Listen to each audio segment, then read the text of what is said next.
अभी तक मैंने आपको जो बहुत सारे लेक्चर्स दिए हैं, उनमें आपको नाउन और नाउन के टाइप्स के बारे में बताया है। जो फर्स्ट पार्ट ऑफ स्पीच होता है। अब जो दूसरा पार्ट ऑफ स्पीच है, वो है प्रोनाउन।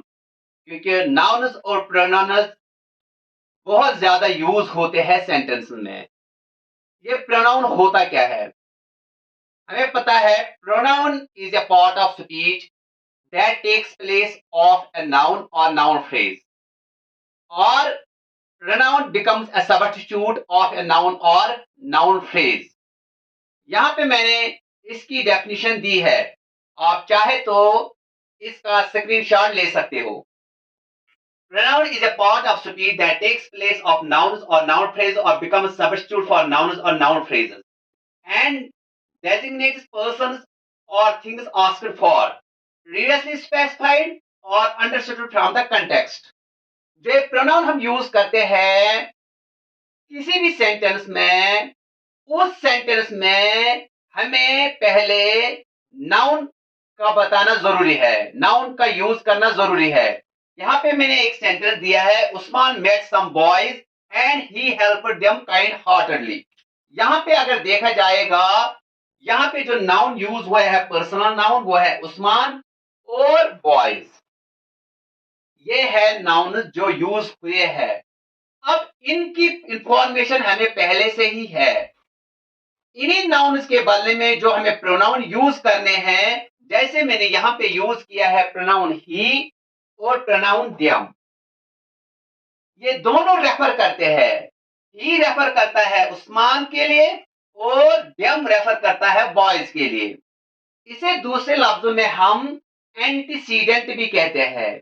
यानी जो प्रोनाउंस हम यूज करते हैं सेंटेंस में, उससे पहले होते हैं नाउन्स जिनके लिए वो प्रोनाउंस रेफर होते हैं। यहाँ पे नाउन जो उस्मान है, ये एंटीसीडेंट बन जाता है ही का, और जो बॉयज है ये एंटीसीडेंट बन जाता है देम का। इन्हें हम एनाफोरा भी कहते हैं। जो प्रोनाउन में एनाफोरा है वो यही होता है जब नाउन एंटीसीडेंट बन जाता है प्रोनाउन का और वो प्रोनाउन रेफर करता है उस नाउन के लिए। जो इस सेंटेंस में, पहले सेंटेंस में मैंने यूज किए हैं प्रोनाउंस ही और देम, ये रिप्लेसमेंट बन गए या ये सबस्टिट्यूट बन गए हैं नाउन्स के लिए। जो नाउन यूज है उस्मान और बॉयज, ये स्पेसिफाइड है, ये दिया गया है, ये नाउन्स जिनका प्रोनाउन बना है ही और देम, यानी कि ये प्रीवियसली स्पेसिफाइड है। इनके लिए, इनके बारे में हमें पहले से ही इंफॉर्मेशन है। ये किन नाउनों के लिए यूज हुआ है, ऐसे कौन से नाउन इसमें यूज है जिनके बदले में ये प्रोनाउन यूज हुए हैं, इसकी इंफॉर्मेशन हमें पहले से ही है। अब दूसरा केस है अंडरस्टूड। जो कोई कंटेक्स्ट है या कोई स्टेटमेंट है और उस स्टेटमेंट में हमें समझना है कि ये प्रोनाउन क्या है। जैसे दूसरे सेंटेंस में इट इज रेनिंग नाउ, जो इट है यहाँ पे प्रोनाउन यूज हुआ है, लेकिन यहाँ पे कोई ऐसा नाउन नहीं है जिसके बदले में ये इट यूज हुआ है। इसका मतलब जो ये कंटेक्स्ट है, जो ये स्टेटमेंट है, इस स्टेटमेंट में या इस कंटेक्स्ट में हमें इस प्रोनाउन को समझना है जो इट है। और यहाँ पे जो इट है ये एक्ट करता है एज डमी सब्जेक्ट, या हम इसको फेक सब्जेक्ट भी कहते हैं। जो फेक सब्जेक्ट है डमी, ये सिर्फ ये एक एक्सप्लेटिव है ग्रामेटिकली, जो ग्रामर में हम सेंटेंस बनाने के लिए ग्रामेटिकली इसको फिट करते हैं एज ए सब्जेक्ट। ये एज ए सब्जेक्ट होता है, ये कोई अप्लाइड सब्जेक्ट नहीं होता है, ये सिर्फ डमी सब्जेक्ट होता है। जो प्रोनाउन के टाइप्स है वो कुछ इस तरह से है।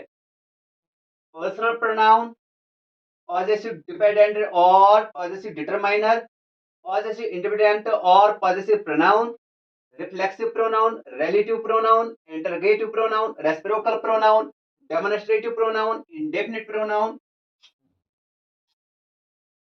Welcome to MC Music World. Speaker mode. Okay. Pronoun क्या है, इसकी डेफिनेशन और ये किस तरह से यूज होता है मैंने आपको बोला है। अब मैं आपको टाइप्स के बारे में, जो इसके टाइप्स है उसके बारे में बताऊंगा। जो प्रोनाउन की टाइप्स है वो कुछ इस तरह से है: पर्सनल प्रोनाउन, पॉजेसिव डिपेंडेंट और पॉजेसिव डिटरमाइनर, पॉजेसिव इंडिपेंडेंट और possessive pronoun, reflexive pronoun, relative pronoun, indefinite pronoun, demonstrative pronoun, reciprocal pronoun, interrogative pronoun, distributive pronoun और इंटेंसिव, और इसका दूसरा नाम है एम्फेटिक प्रोनाउन। जो सबसे पहला, जो सबसे ज्यादा यूज होता है वो है पर्सनल प्रोनाउन। जो पर्सनल प्रोनाउन है इसके टू टाइप्स है: सब्जेक्ट प्रोनाउन और ऑब्जेक्ट प्रोनाउन।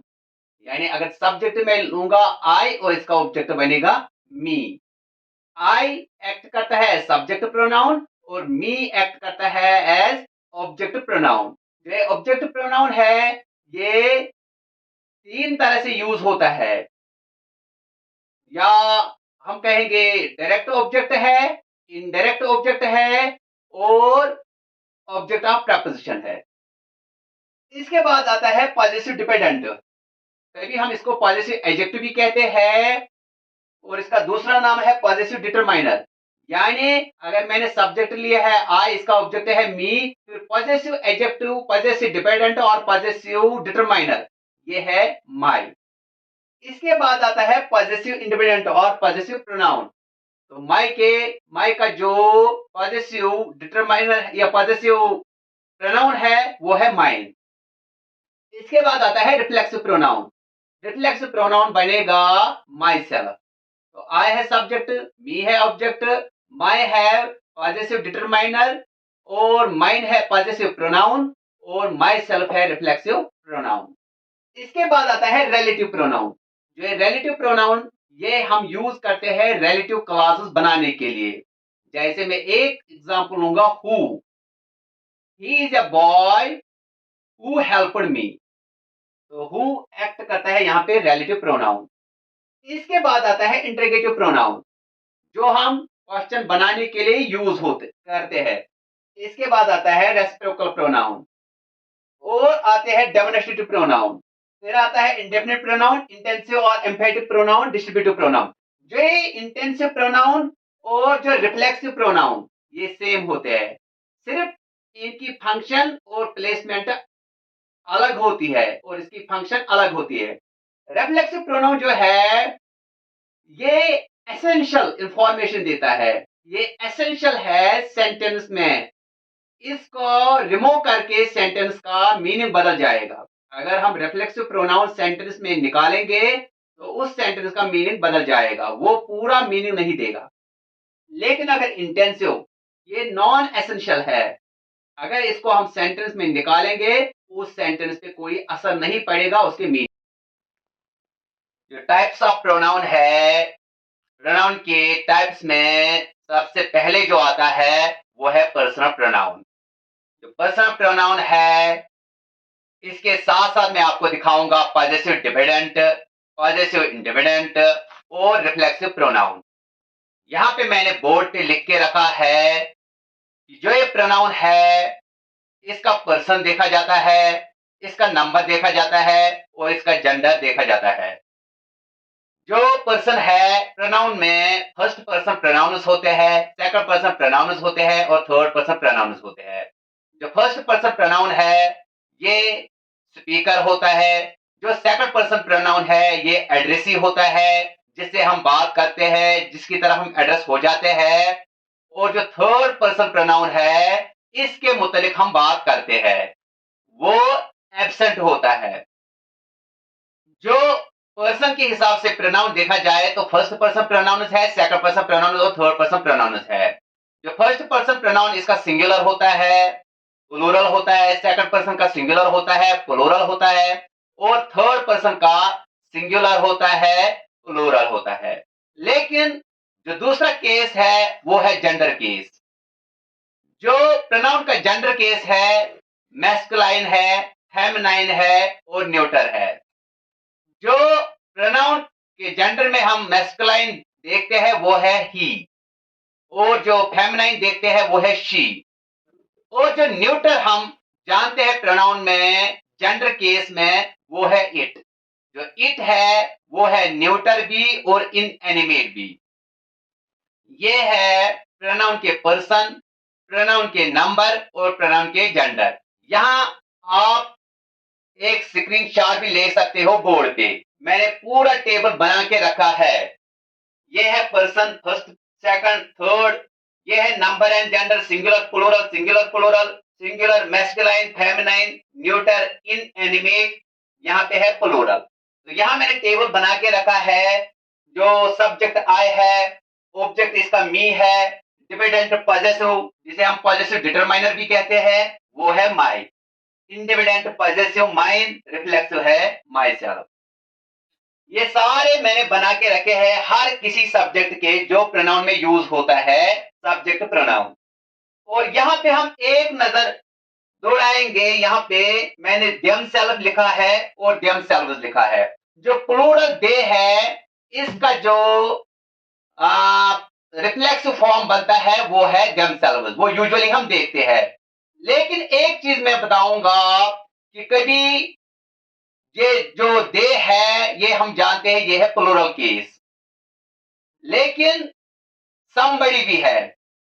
समबड़ी एक सब्जेक्ट है, इंडेफिनिट प्रोनाउन है। जो समबड़ी, इसके साथ हमें यूज क्या करना है? क्या हमें इसके साथ यूज करना है देमसेल्व्स या हमें यूज करना है देमसेल्फ? मैं यहां पे आपको सेंटेंस में बताऊंगा। यहां पे मैं लिखूंगा somebody hurt themselves while playing cricket। दूसरा, somebody hurt themselves while playing cricket।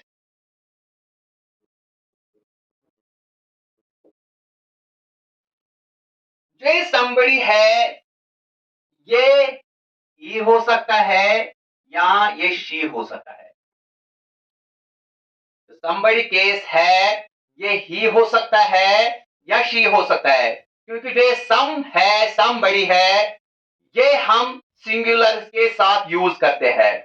जो इसका प्लूरल है वो है एवरीबॉडी।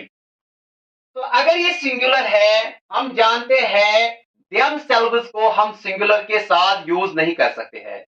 इसलिए जो मैंने यहाँ पे सेंटेंस लिखा है somebody hurt themselves while playing cricket, ये ग्रामर के एतबार से ठीक नहीं है। इसका मतलब ये गलत है, क्योंकि जो somebody है ये ही या शी हो सकता है। तो अगर ये ही या शी है, इसका मतलब ये सिंगुलर है। तो सिंगुलर के साथ हम themselves नहीं यूज कर सकते हैं। सिंगुलर के साथ हम themselves यूज नहीं कर सकते हैं while playing cricket। ओके, दूसरा जो है somebody hurt themselves while playing cricket। अगर यहां मैं देखूंगा somebody he और she hurt themselves, इसका मतलब ये themselves मैंने सही यूज किया है। क्योंकि जो सेल्फ हम यूज करते हैं रिफ्लेक्सिव प्रोनाउन में वो सिंगुलर के साथ करते हैं, और जो सेल्व्स हम प्लूरल के साथ यूज करते हैं। तो यहाँ पे मैंने लिखा है somebody hurt themselves while playing cricket। तो इसका मतलब ये सेंटेंस ग्रामेटिकली सही हुआ है, क्योंकि themselves जैसे कि हम himself या herself या itself यूज कर सकते हैं सिंगुलर के साथ, इसी तरह से हम themselves यूज करते हैं सिंगुलर के साथ। यहाँ पे सिंगुलर है somebody he और she, तो he और she के साथ हम themselves यूज करते हैं। मैंने themselves क्यों लिखा है? क्योंकि जो somebody है ये he भी हो सकता है, she भी हो सकता है। इसका मतलब ये न्यूटर है, ये he भी हो सकता है, she भी हो सकता है। इसीलिए मैंने यहाँ पे themselves यूज किया है। हम जानते हैं he के साथ मुझे himself यूज करना है, she के साथ herself और it के साथ itself। लेकिन जो ये somebody है ये न्यूटर है, ये हमें पता नहीं है कि ये ही है या शी है। इसीलिए मैंने ये themselves यूज किया है, जो ग्रामेटिकली फिट होता है इस सेंटेंस में। तो themselves यूज करके इस सेंटेंस में इसने इस सेंटेंस को ग्रामेटिकली सही बनाया है। ये है जो पर्सनल प्रोनाउन यानी सब्जेक्ट और ऑब्जेक्ट प्रोनाउन, साथ में dependent possessive, independent possessive, reflexive. तो ये हम जो फर्स्ट टाइप होता है प्रोनाउन का, उसी में यूज करते हैं। ये बॉक्स आप अपने माइंड में रखो, तो हमेशा इसी चार्ट के हिसाब से प्रोनाउन को यूज करना है। ये रहा जो टाइप ऑफ प्रोनाउन, प्रोनाउन का जो फर्स्ट टाइप है पर्सनल प्रोनाउन, और साथ साथ में हम पॉजेसिव डिपेंडेंट, पॉजेसिव इंडिपेंडेंट और रिफ्लेक्सिव प्रोनाउन ये हमेशा एक साथ लेते हैं। इसीलिए मैंने आपके अच्छाई के लिए, आपकी बेहतरी के लिए मैंने इस टेबल को बनाया है, ताकि आपको पूरी इंफॉर्मेशन मिलेगी। एक और चीज मैंने यहाँ पे ऐड किया है देमसेल्फ का, क्योंकि अभी तक हम देमसेल्व्स को यूजुअली यूज करते हैं, लेकिन जो इंग्लिश है, इंग्लिश ग्रामर में हम देमसेल्फ यूज करेंगे समबडी के साथ। देमसेल्व्स हम समबडी के साथ यूज